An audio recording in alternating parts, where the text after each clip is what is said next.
Welcome to Executive Leaders Radio, your spot in the corner office, the radio show where executives share their secrets to success. Executive Leaders Radio. You're listening to Executive Leaders Radio. This is your host, Herb Cohen, with my co-host, Jeff Mack, Newmark, Caleb Hoppus, Hanlon, and Matthew Shapiro, Obermeyer. Jeffrey, can you give us a rundown on who we have on the show today, please? Sure, Herb. We have a great show. Matti Perilstein is Burnett is co-founder and CEO of Eternally.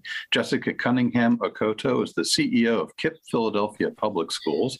Ljupco Icevski is the president and CEO of Supply Force, and Hal Reel is the founder, president, and co-founder of World Cafe Live and National Independent Venue Association. Well, let's get to know our first guest, Matti Perilstein Burnett, co-founder and CEO of Eternally. Matti, what is Eternally? What are you guys doing? Good morning. Eternally is a platform that provides telehealth for advanced care planning. Mm-hmm. And where you're from originally, how many brothers and sisters, and where are you in the pecking order? I'm from Cherry Hill, New Jersey. I'm the oldest of three. I have a younger brother and a younger sister. All right. And 8 to 14, when you were a kid, 8 to 14, 7 to 13 years old, what kind of stuff were you up to? What were you doing? I loved swimming. I was a competitive swimmer from age 7. I swam at the local outdoor swimming pool, Woodcrest Swim Club. And I grew up, just being at the pool all the time, 4 to 5 days a week practicing. My best stroke was butterfly. Getting a little bit older, I swam in my high school. And I just got a chance to do swimming, but also sophomore year, I got a chance to be introduced to the sport of rowing. Mm-hmm. And let's see. Caleb, you want to give us a hand with interviewing? Yeah, sure. Matti, how old were you when you first started making money?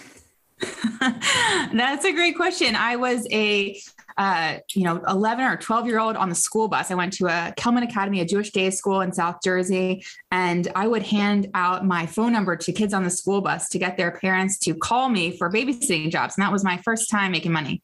So you got this gig babysitting for the kids in the neighborhood. What did you do different to have a successful business? I knew that it was important to be nice to the parents who were going to call me back. So made sure that I did right by them, showed up on time, prepared, and just really hustled to get that word out, the communication with the phone numbers and making sure kids knew about me.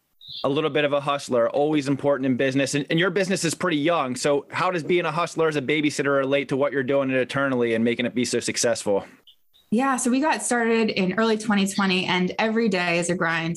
Something is always coming up, always breaking. So it's a little bit of staying on top of everything and having all of that managed and just continuing to press forward each and every day. Every step is good. Mm-hmm. Matthew? And Matti, in the green room, I was struck when you talked about your mom balancing a full-time job and 3 kids. Tell me about her. Yeah. So my mom's a nurse by training and she does consulting work now. But really, when we were kids, she ran a home health care staffing agency. And I got to see her shuttling around nurses to different opportunities. And being in the back seat, I just watched her on the phone, driving nurses and taking care of business while taking care of 3 kids. And did watching her, and particularly the nurses up close, what impact did that have on you? These nurses are holding families together. When your family or your loved one's health is declining, it's really, really scary. And you need somebody with that clinical knowledge and expertise and that comfort and compassion to help you understand what is about to happen. So I got to see the importance of connecting nurses and clinical resources to families at the right time. And that's why that shuttling, that hustle is so important to make sure that families feel supported and can trust their clinical providers. So I think the connection between that and what you're doing now is pretty obvious. But tell me what you learned from watching your mom manage all of that you bring to you with work today in managing Eternally. Honestly, it's really tough. And our healthcare system is broken. I just know that there's a way to do it better. And so Eternally is an intervention that supports families via telehealth. So we're there for you whenever you need us. I know that you can't be everywhere at all times. I saw her trying to do it. She did a really good job, but I just think there's so much room for improvement. Jeffrey? So Matti, you're the daughter of a 2-generation family business, Perilstein Glass. Did you ever go to work with your dad at the business? Yeah, it's much more than just 2 generations. It's about 6 generations long, started in 1898, Perilstein glass. And yeah, my dad actually left me in the office when I was about 2 years old. I'm the oldest, and I was his only daughter at the time. And, I think it must have just slipped his mind. He was busy with work. In the green room, you were telling us about your grandfather, also in the business. What did you learn from your grandfather? My grandfather treats everyone with kindness, humility, respect. I learned from him how important it is to surround yourself with people that you care about and you can trust. And he showed that respect to each and every person that he met, whether it was the doorman or the person in his executive room. And how does that impact how you run your own company? People are everything. And I know that if I invest in the right people and I surround myself with people who can make me stronger, our business will be stronger. I will be stronger. I can't do it all on my own. And so I really surround myself with the best of the best and make sure I have people that I can call to get support. Matthew, Caleb? Yeah, Matti, you've got this great competitive swimming career too. Tell me about the most memorable meet from when you were a kid. Yeah, so Cherry Hill is known for its swimming community. There's about 13 swim clubs in the town. Every little development has its own town, but there's a Cherry Bowl, a big competitive meet between all the clubs. And when I was 9 years old, I won the event that I was swimming in, and I got to do that with my grandparents and parents present. So just a really proud moment that I got to share with my family. So swimming, to be a competitive swimmer, that's a lot of time on your own in the pool, doing your own thing. How does that square with all that stuff you just told us about, like teams? Yeah, I mean, you just certainly have a lot of time to think by yourself, breathe by yourself, and just be heads down. I think when you come up for air, it's literally so nice to be right there with other people who are grinding with you. So I really value that camaraderie, but balancing it with being heads down, hard at work. Mm-hmm. Caleb. Matti, you mentioned that you were a pretty good individual swimmer. Did you do any team sports? Yeah. So I think the first time I did a real team sport was in my sophomore year of high school when I joined the South Jersey Rowing Club, and crew was a new sport to me. I got to swim or I got to row on the Schuylkill, on the Cooper River, on the Mercer River. And what I learned was that you can't row without every single person on your boat present. It was the first time that I felt that responsibility of showing up for other people. And I feel that now as a business leader, showing up for my team, being present and being available to them, because if you don't have your team members present, you won't succeed. Mm-hmm. Jeffrey? Matti, your business is relatively new, a couple of years old. What's the future looking like for Eternally? What are the opportunities? We are so excited about the growth we've seen. Just last December, we completed the Cedars-Sinai Accelerator program out in LA, and that was a huge catapult to our business. So we are partnering with hospitals nationwide to support them with advanced care planning. I look for more opportunities to continue with hospitals and healthcare organizations, but also just helping more and more people with this important conversation about who their trusted power of attorney is and what kind of decisions they might want when it comes to their end-of-life choices. So this is a living will that most people don't get access to. You don't have to have an estate attorney or a financial planner to do this. Everyone is empowered to make their own healthcare choices, and we help them with that. Why do we need to do? Why do we have to? Why should we bother with this stuff? So when you don't have an advance directive or a living will, doctors are programmed to treat, and to do whatever it takes. And that's not right for everyone. I think about my uncle who passed away last year, and in his advance directive, what he saw as a meaningful life was continuing to play piano and continuing to live to his fullest. And when he was unable to do that anymore, that's when he was able to, with our family, make that decision that was best for him. That's not right for everyone, but that's what you get to choose when you have your own advance directive. It's a legally binding document that talks about what you want for your life-sustaining treatment. Do you think hanging out with your mom in the car when she's on the cell phone, organizing all these nurses for home health care, had anything to do, any influence on what you're doing nowadays? Absolutely. I think, when she talks about how to be there for people and how to show up and how to provide the right care at the right time, that's my ultimate driver. That's what I want to be there for people for. And it's so hard to know what that care that you need is. And so that's why we start with the most basic conversation. What does valuable life mean to you? And how can we help you achieve that? So you're starting off with that question. You're helping people think that through, and then you're documenting that and making sure that that's what we get. Exactly. We document everything electronically, and then we share it back with all of your providers so that it's available and accessible if there's ever a medical emergency. What's the website address of this organization? myeternally.com. Let me have that one more time. myeternally.com. We've been speaking with Matti Perilstein Burnett, co-founder and CEO of Eternally here on Executive Leaders Radio. Don't forget to visit our website. It's executiveleadersradio.com. That's executiveleadersradio.com. Stick around. We'll be back in a moment right after this quick break. This is Herb Cohen, your host of Executive Leaders Radio. And if you're a business consultant, if you consult to business owners or to business owners' team members, then we'd like to speak with you because we're getting requests from people all over the country, from entrepreneurs all over the country that are starting and building their businesses where they're looking for help. And maybe we can help connect you. Why don't you email us at consult@executiveleadersradio.com. That's consult@executiveleadersradio.com. And perhaps we can connect you to folks, to entrepreneurs and their team members all around the country that are looking for help. That's consult@executiveleadersradio.com.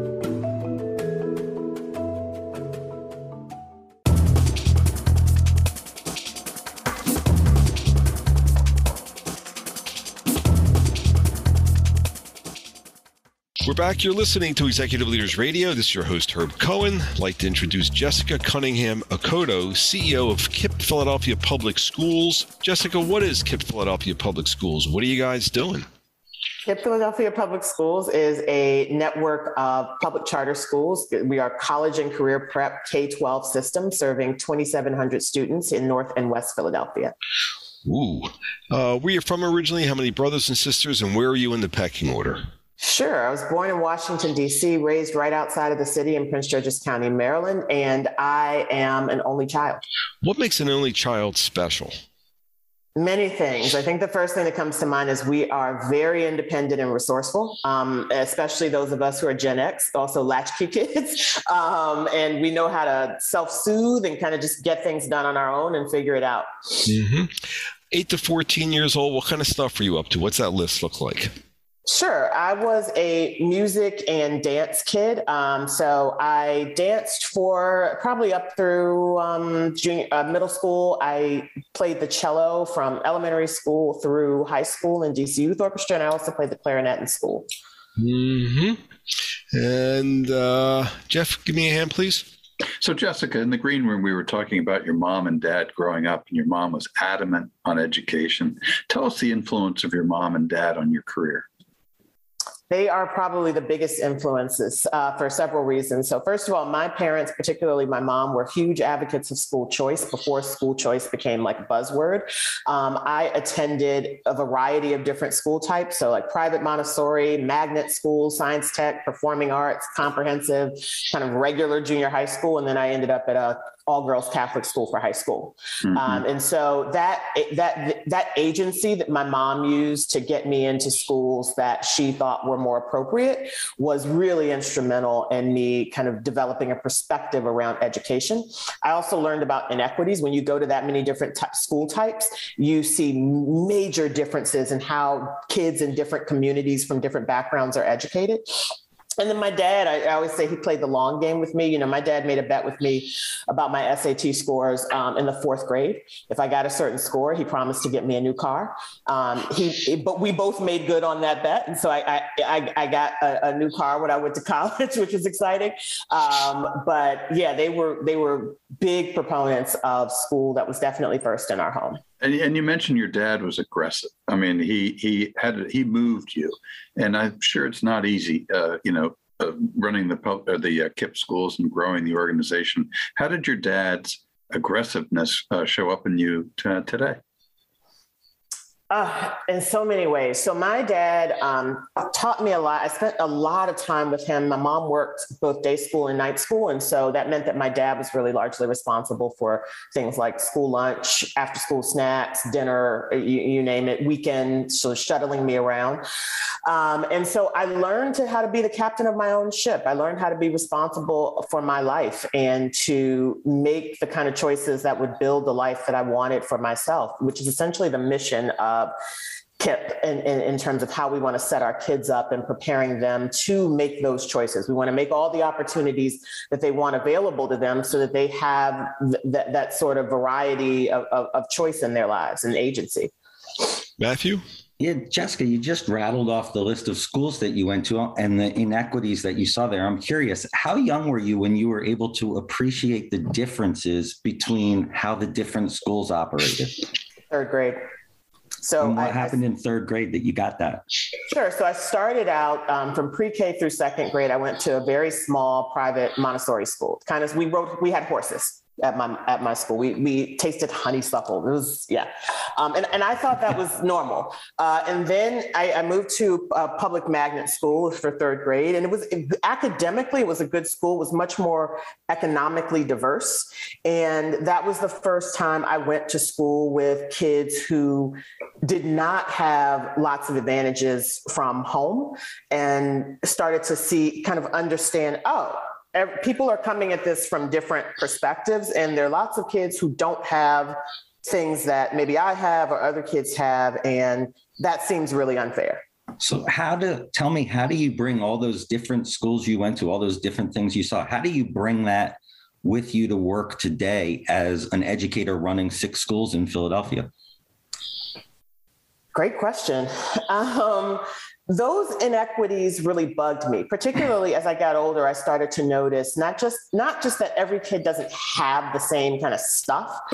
Every kid is not equipped with the same kind of education. So by the time I got to college, I could see that kids were coming into college thinking that they knew calculus when really they just knew algebra 2 or trig. And so I'm very, very passionate, as is my team, about ensuring that our students, when they leave us, really have the kind of education that prepares them for the college and career of their choice. Do you actually talk to the students, or do you sit in your office running 6 schools?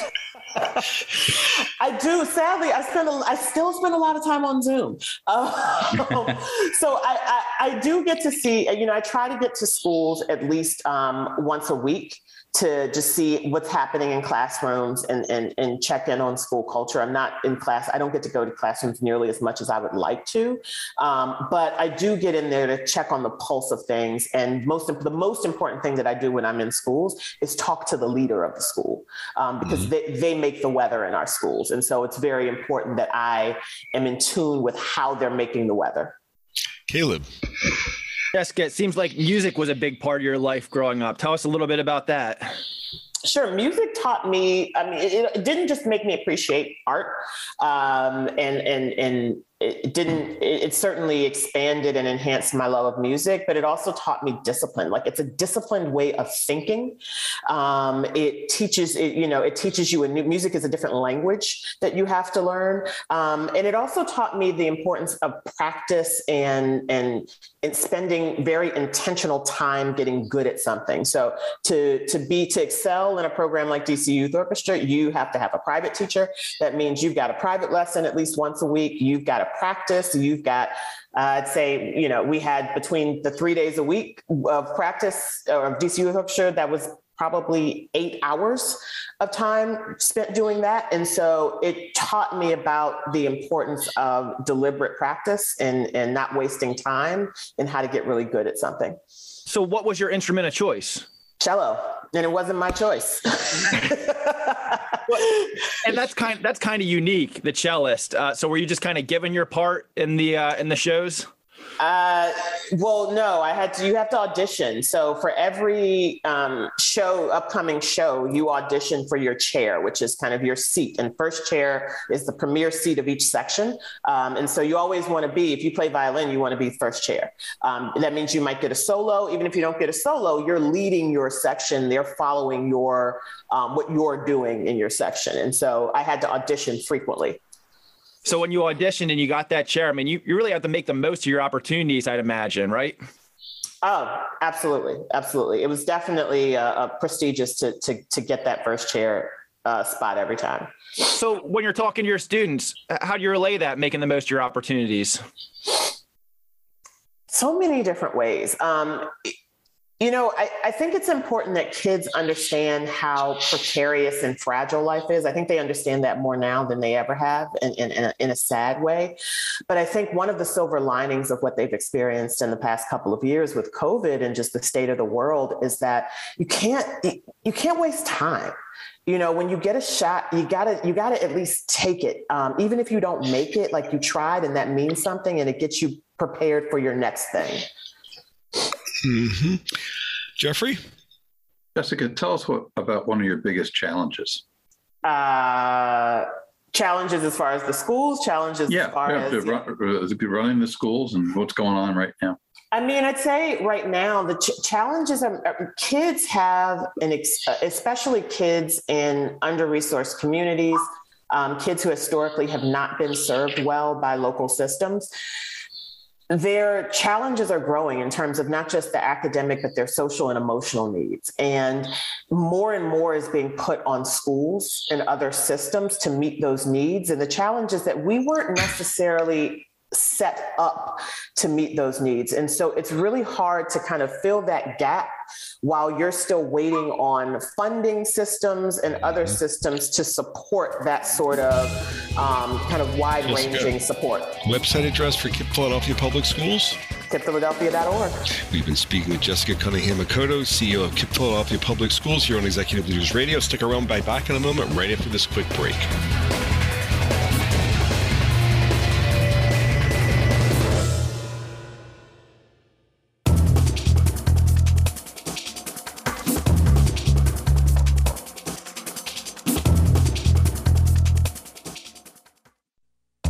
We're back. You're listening to Executive Leaders Radio. This is your host, Herb Cohen. We'd like to introduce Ljupco Icevski, who's president and CEO of Supply Force. Ljupco, what is Supply Force? What are you guys doing? Supply Force is a contract management organization that organizes the Fortune 500 clients in the industrial supply chain and manages e-commerce. We're 100 people, and we manage approximately north of $500 million business for our members. Wow, that's a big business. Where are you from originally? How many brothers and sisters? Where are you in the pecking order? I'm born in Macedonia, former Yugoslavia. At the age of 9, I moved to Sweden. I am the only child. So you're an only child. And what was going on 8 to 14? What's the list of stuff that you were going through 8 to 14? Well, at the age of 9, my mom, who was at the time in Macedonia, had to, for political reasons, move to Sweden. So I moved to Sweden at the age of 9, which meant that I came into a new community, new language, new environment. I never really connected very well with my stepdad. And basically built my environment with friendship and relationships that, led to my development throughout life. And that was both in sports or in business.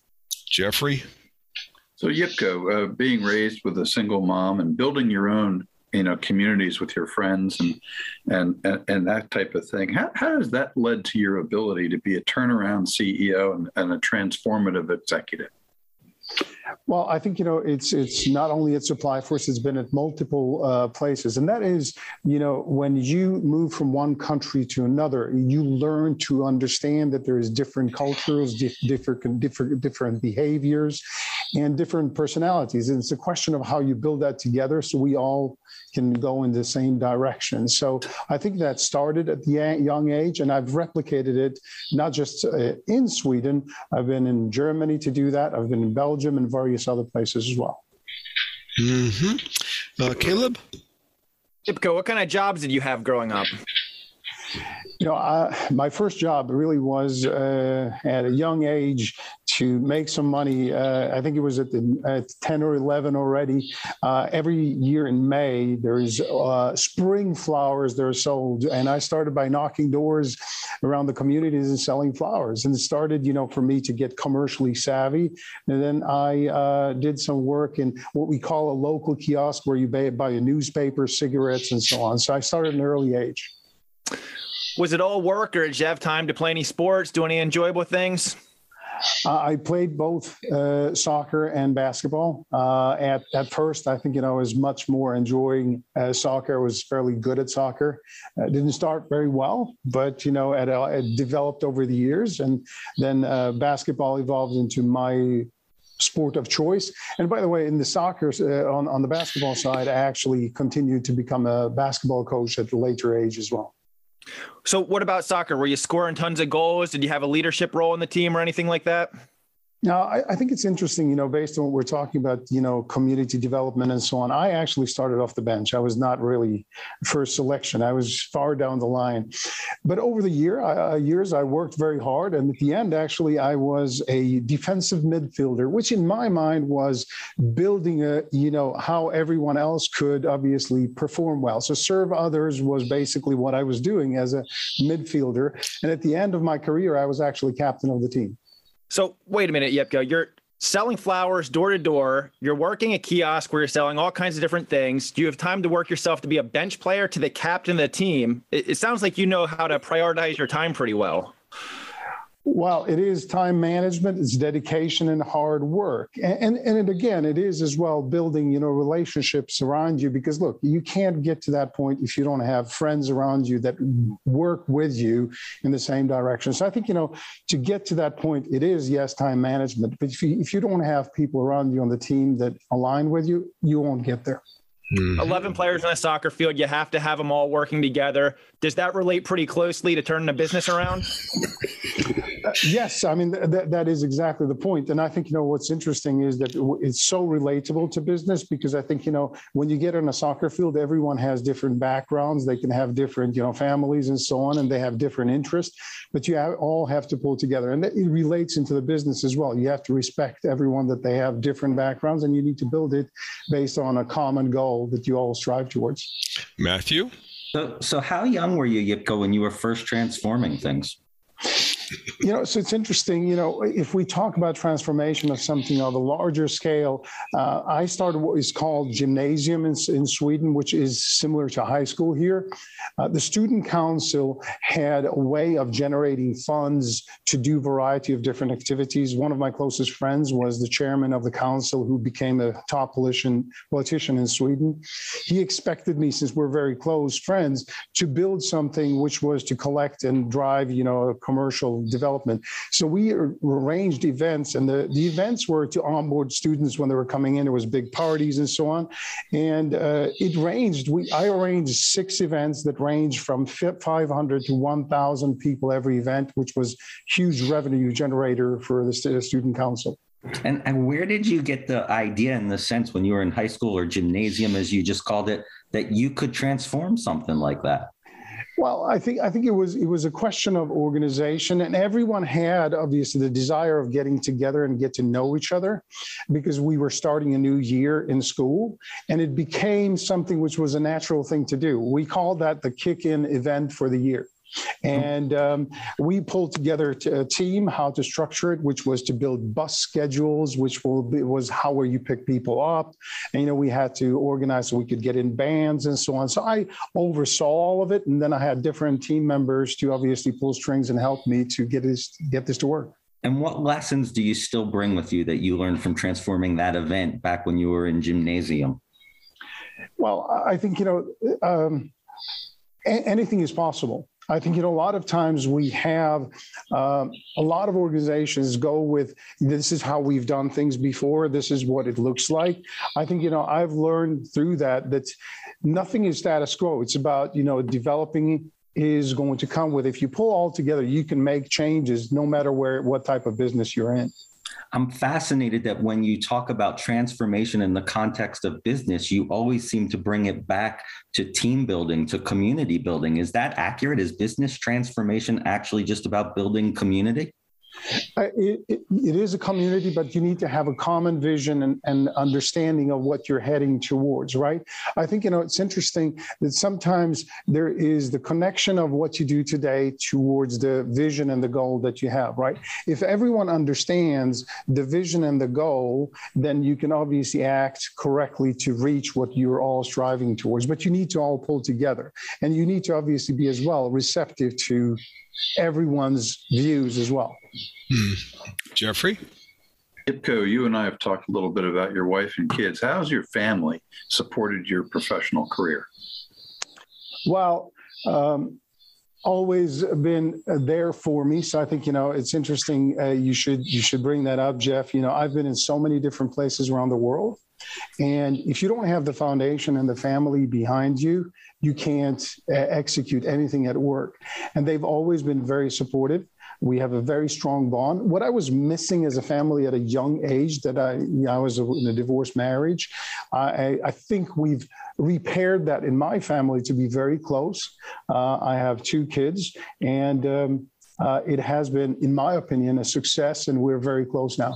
What have you learned from your 2 kids, Ljupco? From both my kids, I have learned to be humble and open-minded. Mm-hmm. Herb, you were going to add. What do you mean you repaired it? Yeah, with your family, which you didn't have as a child. What are you talking about? You built a community. Well, I did not have my family with mother and father and so on, right? So I did not have that proximity. I had to build a community around me, which was a different type of family. So I did not have the mother, father, and kids and a brother and sister, which I now have. And I think that's been a very strong bond that I did not have at an early age. Mm-hmm. So your nature is to bring everybody together. It's really to understand. You have a natural understanding, an intuitive understanding of where people fit in your life, whether it's in your personal life or in your business life, don't you? Correct. So I think it's a question of making sure that the community and chemistry works, because it's about everyone within the community that they feel comfortable within it. Mm-hmm. What's the website address of Supply Force? Supplyforce.com. We've been speaking with Ljupco Icevski, who's the president and CEO of Supply Force here on Executive Leaders Radio. Don't forget to visit our website. It's executiveleadersradio.com to learn more about our executive leaders. It's executiveleadersradio.com to learn more about our executive leaders. Stick around. We'll be back in a moment right after this quick break. Don't go away. This is Herb Cohen, your host at executiveleadersradio.com. Regarding your career, if you're trying to figure out how to make the most money and also enjoy your career, really enjoy your career and make the most money, you ought to talk to our CEOs. They've got the bird's eye view of where the really profitable jobs are, where the really profitable jobs are going to be, and they're willing to speak with you regarding their vision for the future and where you may fit into it in order to make the most money and really enjoy your career. Email us, consult@executiveleadersradio.com. That's consult@executiveleadersradio.com to get help from our CEOs regarding where you may want to go in your career to make the most money and really enjoy your career. Consult@executiveleadersradio.com.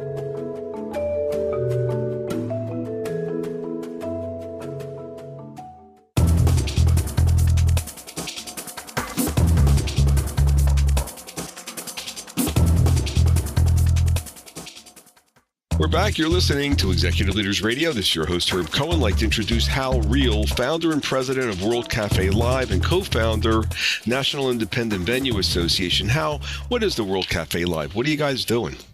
World Cafe Live is a independent nonprofit organization featuring live music, and music education programs in Philly. Where you're from originally? How many brothers and sisters? Where are you in the pecking order? Yeah, born and raised in suburban Philly, and I'm the youngest of 3 boys. All right, 8 to 14. What's the list of stuff you were up to as a kid?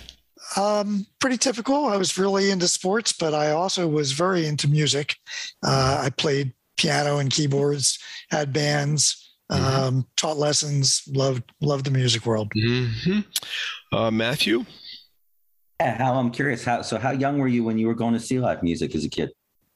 I started when I was probably about 14 or 15. And was there like a venue that's particularly meaningful to you?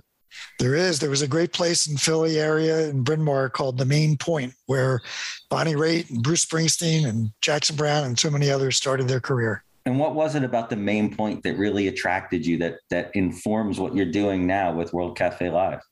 It really was the fact that the audiences were very respectful of the artist, even though they were just up and comers.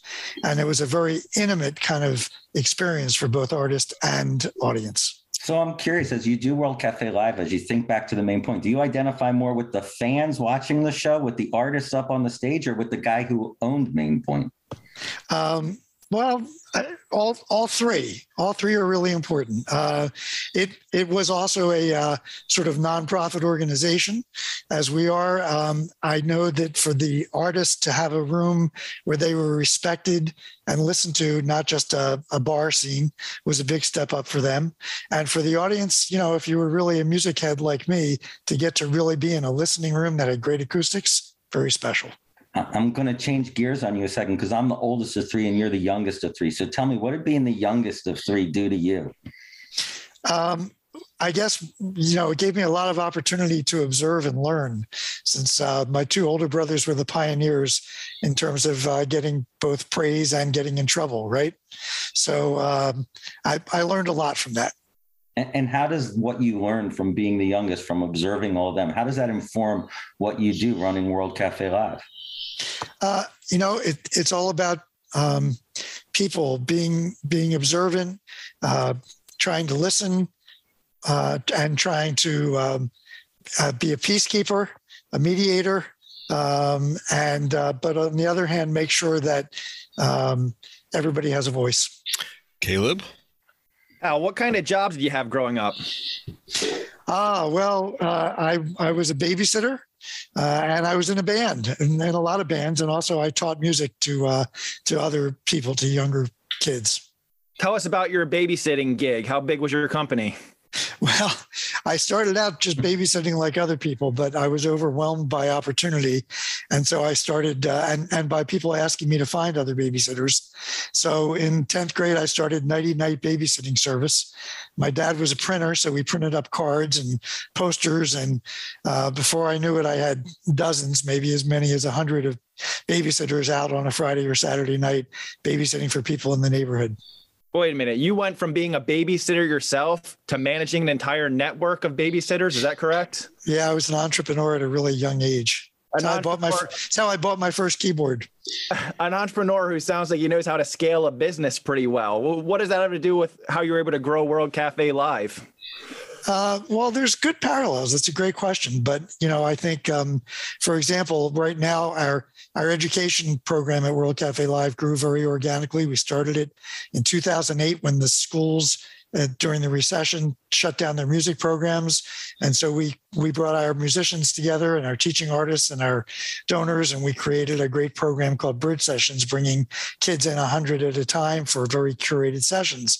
Now we're scaling that up through the new organization, National Independent Venue Association, to try to bring that kind of programming to 3,000 venues across the country.